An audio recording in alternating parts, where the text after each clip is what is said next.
Staff member, उमेद अभियानचे सर्व staff आणि उपस्थित ज्यांच्याशिवाय हा कार्यक्रम शक्यच नाही अशा माता भगिनी. खरं तर जागतिक महिला दिनाच्या निमित्ताने हा कार्यक्रम ठेवला आहे.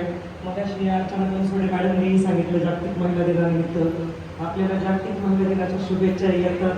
त्या दिवशी शुभेच्छांचा वर्षाव होतो. मी तर वर्षभर जागतिक महिला दिन साजरा झाला पाहिजे, होतोय. महिलांना शासनाने जरी 50% आरक्षण दिलंय तर उमेद अभियानच्या अंतर्गत आणि आत्ताच अर्चना मॅडमने जी माहिती दिली की लेडी इन बॅकवर्ड फाउंडेशन या संस्थेने 25 गावांमध्ये महिला सक्षमीकरण करण्याचा हा जो पायंडा रोवलेला आहे तर खरंच खूप छान असा हा उपक्रम आहे. फक्त वाईट याचंच वाटतं की खूप कमी उपस्थिती आहे आपली. 25 गावांमध्ये बचत गट जर म्हटले किंवा 25 गावांमध्ये सक्षम झालेल्या उद्योजिका जर म्हटल्या तर कमीत कमी हे कार्यालय पूर्ण भरायला पाहिजे होतं असं अपेक्षित आहे. असो, आपण सगळ्याच इथं आलेल्या सर्वच महत्त्वाच्या आहेत आपल्यासाठी. स्वतःसाठी टाळ्या वाजवल्या पाहिजे कारण तुम्ही आपल्या रोजच्या कामामधून इथं आलेल्या आहेत. सह्याद्रीची तरतर तू, सृष्टीची निर्माती तू, आपला नाही सबला तू, स्त्री शक्ती नव्हे आदिशक्ती तू आणि दुष्टांचा तरतर काढतो. तर स्त्री पुरातन काळापासून स्त्रियांना खूप महत्त्वाचं मानाचं स्थान दिलेलं आहे. महत्त्वाची काही खाती स्त्रियांकडेच दिलेली आहेत, जसे की अन्न खाते अन्नपूर्णा माता, दुष्टांचं संहार करण्याचं खातं दुर्गा माता, वित्त खाते पैशाचं खाते लक्ष्मी माता आणि ज्ञानाचा भंडार सरस्वती माता. स्त्रिया अनेक कामे एका वेळी करू शकतात. स्त्रियांना हे दैवी वरदान आहे आणि जिथे जिथे स्त्रियांना मान सन्मान दिला जातो तिथे तिथे स्त्रियांना मान सन्मान दिला जातो, स्त्रियांची पूजा केली जाते, तिथे तिथे कुठल्याच गोष्टीची कमतरता नसते. संस्कृतमध्ये एक सुभाषित आहे, यत्र नार्यस्तु पूज्यते रमन्ते तत्र देवता, तिथे तिथे देवदेवतांचा वास असतो. आज तर खरं तर तुमच्या सगळ्यांसाठी हा कार्यक्रम होता आणि सगळ्यांची मी जी लगबग पाहते या टीमची की सगळ्यांनी छान ग्रीन कलरच्या साड्या घातलेल्या आहेत. अर्चना मॅडम फोन कम्युनिकेशनमध्ये सांगता इतक्या महिला आल्या तितक्या आल्या, तुमच्या सगळ्यांसाठी बसचं नियोजन केलं.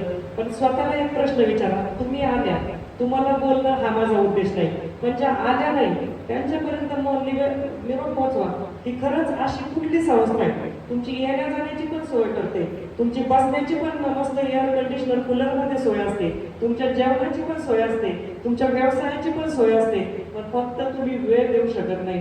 स्वतःला प्रश्न विचारा, जर घरातलं नातेवाईकांचं लग्न कार्य असेल, ढवळे जेवण असेल, माणसं असेल, आपण तासभर आधी जातो, छान आवरून जातो, मेकअप करून जातो, पाहुण्या रावळ्यांशी गप्पा, आपल्याला पाहुण्या रावळ्यांशी कनेक्शन म्हणजे थोड्या गाठी भेटी होतील आपण म्हणतो थोडा आधी गेलं तर. मग इथं काही येऊ नये, हा बदल कुठंतरी घडणं अपेक्षित आहे. आपण बऱ्याच वेळा आपल्याला घरातले म्हणतात बघा, आता सोशल मीडियाचा वापर जर आपल्याला कळाला नाही, थोडंसं पुढे येते म्हणजे तुमच्या माझी आय कॉन्टॅक्ट होती, तर सोशल मीडियाचा आपल्याला जर वापर कळाला नाही आणि तुम्ही सहज जर मुलाला सांगितलं अरे मला ते इंस्टाग्रामला जरा फोटो शेअर करायचे, मला इंस्टाग्राम कळत नाही किंवा मला फेसबुकला फोटो शेअर करायचे, तेव्हा आपला मुलगा आपल्याला सहजच म्हणतो तुला काय कळत नाही गप्प बसतो. ही वेळ काय येते, या परिस्थितीला कुठंतरी आपण स्वतः जबाबदारी असं नाही वाटत का तुम्हाला? कारण तुम्हाला अपडेशन शिकायचं नाहीये, तुम्हाला 2 पावलं पुढे जायचं नाही. त्याच पद्धतीने केलेले व्यवसाय चालण्याचा काळ संपलेला आहे. आपल्याला सगळ्यांना माहिती, आपण पहिले HMTचं घड्याळ होतं, खूप भारी व्हायचं. म्हणजे पूर्वी जर लग्न जमवायचं असलं ना, नवरदेवाची आठ असायची बघा, रेडिओ द्या, घड्याळ द्या, आरती द्या, त्याच्यामध्ये HMTचा ब्रँड असायचा. आज कुठे आपल्याला HMTचं घड्याळ दिसतंय का? HMTच्या घड्याळाच्या गुणवत्तेमध्ये कुठं कमतरता होती का? मुळीच नव्हती. खूप छान गुणवत्ता होती, त्यावेळेचा तो ब्रँड होता. पण HMT मार्केटमधून बाहेर का गेलं? कारण त्या वेळेस त्या गोष्टी अपडेशन स्वीकारलं नाही, नाविन्य स्वीकारलं नाही. पूर्वी बघा नोकियाचे फोन आपल्या हातात असायचे. एक 10-15 वर्षापूर्वीचा काळ लक्षात घ्या, सॅमसंगच्या आधी सगळ्यांकडे कीपॅडचे नोकिया फोन असायचे, नंतर टच पॅडचे नोकियाचे फोन आले, नंतर नोकियाची इतकी छान क्वालिटी, मी स्वतः नोकियाचे खूप फॅन होते, पण नोकिया मार्केटमधून बाहेर काय गेलं? त्या काळानुसार अपडेशन नाविन्य स्वीकारलं नाही. तर आज वेळ आलेली आहे, तुमच्या समोर ताट वाढलेलं आहे. आज उमेदच्या माध्यमामधून बचत गट कसा करायचा, बचत गटाच्या वस्तूंना मार्केट कसं द्यायचं, त्या बचत गटाच्या वस्तूंच्या मार्केटिंग सोशल मीडियाला कसं करायचं, तुम्हाला कौशल्याचे वेगवेगळे क्लासेस दिले जातात. स्पोकन इंग्लिशचा क्लास कधीतरी कोणीतरी आपल्यासमोर इंग्लिश शब्द वापरल्यानंतर स्वतःला कमीपणा वाटतो आणि मला इंग्लिश येत नाही. सगळ्यात पहिलं बऱ्याच महिलांना वाटतं की माझं शिक्षण कमी आहे. आजपासून हे डोक्यातून पूर्ण काढून टाका. व्यवसाय करण्यासाठी किती शिक्षण लागतं माहिती का तुम्हाला? कोण सांगेल का मला? व्यवसाय करण्यासाठी किती शिक्षण लागेल? फक्त 5वीचं गणित येणं गरजेचं आहे. इथं बसवायला पाहिजे कोणी 5वी शिकलेलं नाही अशा आहे का? काही वयस्कर आजीने हात वर करू नका. 5वीच्या पुढच्याच आहे ना तुम्ही सगळ्याजणी? म्हणजे तुम्ही व्यवसाय करू शकता का नाही? हात वरती करा. व्यवसाय करू शकता का? हो असेल तर हात वरती करा. वा, म्हणजे सगळ्या जणांना कॉन्फिडन्स आहे तुम्ही व्यवसाय करू शकता. मग व्यवसाय करताना आज मला तुमच्या समोर बोलवताना अर्चना बनसोडे मॅडम यांनी काहीतरी ध्येय ठेवलं.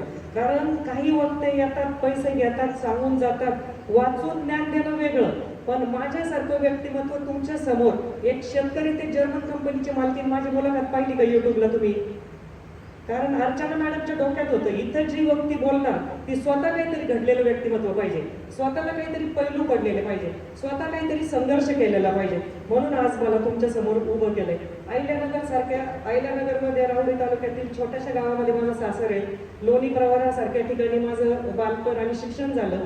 एक नोकरदार घरात मी जन्म घेतला. शेतकरी कुटुंबात सून म्हणून गेले. 4 वर्ष शेतकरी आयुष्य व्यतीत केलं. शेण काढणं, धारा काढणं, गवत काढणं. तुम्हाला वाटत असेल की आज आमच्याकडे पाहून खरंच या खरं बोलताय का? शब्दाने शब्द खरा सांगते. तुमची आजची परिस्थिती वर्तमान भविष्य काळातली नेहमी राहत नाही. परिस्थिती तुम्ही बदलू शकता. परिस्थिती बदलण्यासाठी मनस्थिती बदलणं गरजेचं आहे. आणि मनस्थिती बदलण्यासाठी तुम्हाला सकारात्मक राहणं गरजेचं आहे. तुलना करणं बंद करा, स्वतःला दोष देणं बंद करा. आजपासून स्वतःला सकाळी उठल्याबरोबर तोंडावरून हात फिरून, पूर्वीचे लोक बघा हाताकडे पाहून मंत्र म्हणायचे, कराग्रे वसते लक्ष्मी. माहिती तुम्हाला? कर मुले तू गोविंदे प्रभाते कर दर्शन. तर आपल्या हातामध्ये सगळे देवदेवतांचा वास असतो. तोंडावरून हात फिरून हाताकडे पाहून जर आपण मंत्र म्हणता जरी येत नसेल, जमिनीच्या पाया पडायचे पूर्वीचे लोक, चुलीच्या पण पाया पडायचे. त्याला काहीतरी तथ्य आहे, काहीतरी त्याला बेस आहे. तर असं करून दिवसाची सुरुवात, आरसा असेल आरशात पाहून स्वतःशी हसा. घरातले वेडे म्हणले तरी चालत. तुम्ही स्वतःशी हसून दिवसाची सुरुवात करा, दिवस चांगला झाला. तुम्ही जर सकाळी उठल्याबरोबर स्वतःला जर बोलले आज माझं डोकं दुखतंय, आज मला काम करायची इच्छा नाही, डोकं दुखत नसलं तरी दुखणार.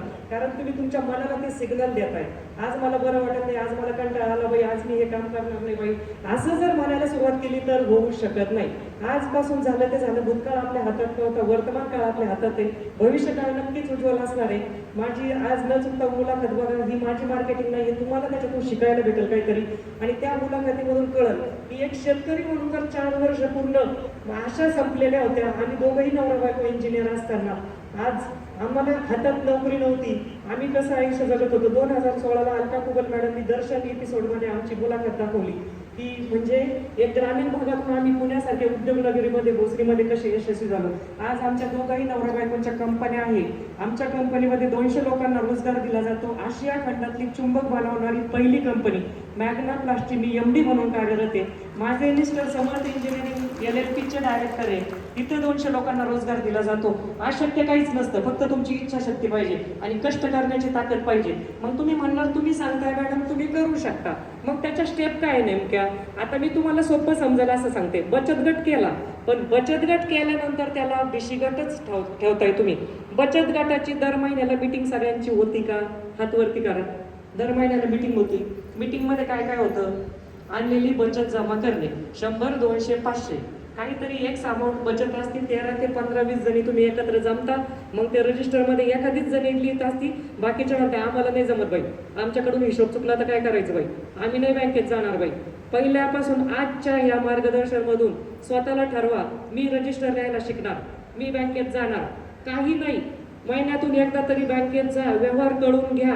तुम्हाला माहिती मानदेशी फाउंडेशनची मान बँक काढणाऱ्या महिला अंत्यबहादर आहे. अडाणी महिलांनी बँक काढली. जेव्हा त्या चेतना भाभींना बँकेच्या लोकांनी विचारलं की तुमच्या या महिलांना हिशोब येत नाही, म्हणजे त्या अडाणी आहे आणि त्या बँक कशी चालवणार, त्यावेळेस त्यांनी सांगितलं यांना हिशोब विचारा.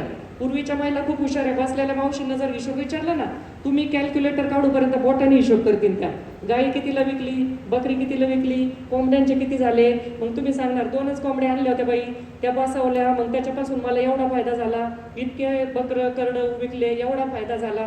त्यांच्याकडे व्यावसायिक ज्ञान खूप आहे आणि महिला मुळातच मॅनेजमेंट उत्तम करू शकतात. कसं की असं कधी कुठल्या घरात झालंय का की आज पीठ संपलेलं आहे, किराणा संपलेला आहे थोडाफार आणि तुम्ही घरातल्या पुरुषाला सांगताय आज स्वयंपाक बनलेला नाही, घरात पीठ नाहीये, घरात किराणा नाही. आपल्याला ते आधीच कळतं, 2 दिवस आधी आपण आणतो की नाही सगळ्या जणी, दळून आणणार, मसाले संपले का, शेंगदाणे संपले का, तेल संपलं का, यालाच आमच्या इंडस्ट्रियल भाषेमध्ये मॅनेजमेंट म्हणतात. म्हणजे तुम्ही उत्तम मॅनेजमेंट करू शकता, बरोबर, तुम्ही उत्तम हिशोब करू शकता. मग तुम्ही जी बाई उत्तम हिशोब करू शकते, मॅनेजमेंट करू शकते, ती कुठलाही व्यवसाय चालू शकते. उमेदचा काय उद्देश आहे की तुम्हाला व्यावसायिका बनवावं, तुम्हाला उद्योजिका बनवावं. मुळात माझा उद्देश हाच आहे की मला जेव्हा कुणी गाईड करायला कुणी नव्हतं, मी श्री स्वामी समर्थ महाराजांची सेवेकरी 93 पासून. एक गुरुचा आध्यात्मिक टच असेल तर माणूस कुठल्याही परिस्थितीमध्ये तरुण निघतो. तर तो मला सुदैवाने मला आशीर्वाद होता आहे आणि असणार शेवटच्या घडीपर्यंत. पण तुमच्यासारख्या लाखो महिलांचे प्रश्न सोडवण्यासाठी मी समर्थ महिला फाउंडेशन, समर्थ महिला बहुउद्देशीय संस्थेची स्थापना केली आणि तुमच्यासारख्या हजारो महिला आज येतात, समोर बसतात, मीटिंगला येतात आणि प्रश्न विचारतात आणि सांगितलेलं फॉलो करून उद्योजिका बनलाय. 8-10 दिवसांनी त्यांचा मेसेज येतो किंवा फोन कॉल येतो, मॅडम तुमच्याबरोबर बोलून सकारात्मक वाटलं आणि आम्ही व्यवसायाला सुरुवात केली. आता तुम्हाला ग्रामीण भागातून जर व्यवसाय करायचे, अगदी कुठले व्यवसाय करायचे, घर आणि कुटुंब पाहून व्यवसाय कसा करू, व्यवसायात आत्मविश्वास कसा निर्माण करू, व्यवसाय करू की नोकरी करू, मग व्यवसाय करताना घरच्यांचा विरोध जर असेल तर कसं करू, या सगळ्या प्रश्नांची उत्तरं राजश्रीज व्यवसाय मंत्रालय यूट्यूब चॅनलवर भेटतील. तुमच्यासाठी मी रोज न चुकता दर आठवड्याला आपला व्हिडिओ पडतो. तुमचे जे जे प्रश्न माझ्यापर्यंत आले ते मी व्हिडिओद्वारे पोहोचवते. कारण सगळ्यांपर्यंत पोहोचवण्याचं सध्याचं जर जरिया काय असेल माध्यम, सोशल मीडिया. सोशल मीडियाचा जर चांगला वापर केला, कमी वेळामध्ये जास्त लोकांपर्यंत आपण पोहोचू शकतो. आजपासून प्रत्येकाने ठरवायचंय. मला वाटतं स्पोकन इंग्लिश शिकल्या असता कुणी हसतंय काही पण वाटू द्या. आता मी नुकतीच नोव्हेंबर महिन्यात बिझनेससाठी चायनाला गेले. तुम्हाला माहिती, चायना म्हणल्यानंतर आपल्याला चायना आपला तो विरोधक आहे, चायनीज लोक चांगले नाहीये, चायनीज प्रोडक्ट चांगले नाही, हे आपल्या डोक्यात बिंबवलेलं असतं. पण आपल्याला त्यांच्याकडून काय शिकता येईल, किंवा आमच्या कंपनीला रॉ मटेरियल जे येतं ते चायनावरून येतं. मग जाताना ऐन वेळेला माझ्याबरोबर येणाऱ्या आमच्या मार्केटिंगच्या सरांचा कॅन्सल झाला व्हिसा. मला एकटीला जायचं होतं. विचार करा, एखादी घरातले म्हटले असते जाऊ नको, तिथं परमुलखाला जायचं, बाई आपल्याला आपली भाषा कळत नाही, तिथं खाणं पिणं वेगळं, आपण व्हेजिटेरियन, तिथं तर असं खाण्यात दिलं जातं, मग आम्ही असं ऐकलं. 2023ला मी जाऊन आलेले होते. तर तिथं जाताना माझा जो संघर्ष झाला ते व्हिडिओमध्ये मी का मांडलाय की तुम्ही हबकून जाऊ नका, परीक्षा पाहिली जाईल तुमची. शेवटच्या घडीपर्यंत परीक्षा पाहून 12 दिवस जर मी एकटी चायनाला जाऊन माझ्या व्यवसायाबद्दल तिथं बोलू शकते, तिथल्या याच्यातून व्यवसाय वाढवू शकते, तर तुम्हीही करू शकता. फक्त कुठलीही भीती बाळगू नका. लोक काय म्हणतील, लोक काय म्हणतील हा सगळ्यात मोठा रोग आहे. क्या कहेंगे लोक, हे सबसे बडा रोग. म्हणून हे डोक्यातून काढा, मला कोण काय म्हणतं ना याच्याकडे आजपासून लक्ष नका देऊ. हा जपायचं तर फक्त आपल्या फॅमिलीला जपा. कारण समाज आज तुम्ही अयशस्वी असेल तर तुमच्यावर चेष्टा करतील, तुम्ही यशस्वी झाल्यानंतर तुमची अपॉइंटमेंट घेऊन भेटायला येतील. हे माझ्याही बाबतीत झालं. नातेवाईक, पाहुणे, रावळे तुमच्या काही वीक पॉईंट असेल तुमच्या याच्यावर पहिली चर्चा करतील आणि तुम्ही यशस्वी झाल्यानंतर आम्ही सांगत होतो, म्हणजे तुम्हाला काही जमलं नाही ना, मला माहिती होतं तुला हे जमणार नाही, तुम्हाला काही जमलं ना, मला खात्री होती तुला हे जमणार नाही. म्हणून फक्त स्वतःवर विश्वास ठेवायचा. आणि तुमच्याकडून तुम्हाला मी जे सांगताना विषयांतर झालं की तुम्ही सांगणार मग व्यवसाय कसा करायचा मॅडम, तर बचत गटापासून सुरुवात करा. कन्सिस्टंटली म्हणजे सातत्याने बचत गटाच्या मीटिंगला प्रत्येकीने हजर राहा. कळू अगर नाही कळू, रजिस्टर लिहायला शिका. 3 महिना बदला, 3 महिन्यांनी रजिस्टर लिहिणार आणि बँकेत जाणार आहे. 13-15 जणी असतील बचत गटात, कमीत कमी 20 पण असतील, महिला बदला. नंतर व्यवसाय विषयक जे प्रशिक्षण दिले जातात, तर तिथं 20चा जर गट असेल तर 2 जणी तिथून उभ्याच राहायला पाहिजे. 10% महिला तरी उभ्या राहू शकतात, नक्की राहू शकतात. कारण येताना जेव्हा मी स्टॉल पाहिले, एक छान कलमकारीचा स्टॉल होता, तिथं छान कुर्ते होते आणि ड्रेस मटेरियल होते, मी ते पाहिले. मध होते, मसाले होते, अजून ते लोणावळ्याच्या एका मुलीचं पेंटिंग केलेलं होतं. तर अशा प्रकारे स्टॉल लावून तुम्हाला जर व्यवसाय वाढवायचा तर सोशल मीडियाला तुमचे व्हिडिओ गेले पाहिजे, तुमचे क्रिएटिव्ह गेले पाहिजे. बघा, आपण म्हणतो की फ्लेक्सवर आपण पाहिलो, अरे अमुक अमुकची बायको इलेक्शनला उभी होती, अमुक अमुक इलेक्शनला उभा आहे. मार्केटिंग कशाने होती, फ्लेक्सनी होती. तुमचा चेहरा लोकांपर्यंत जातो.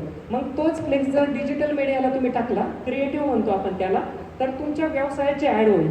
आजपासून प्रत्येकाने ठरवून घ्या, तुम्ही फेसबुक, इन्स्टा वापरता पण कशासाठी, की कोणाचं काय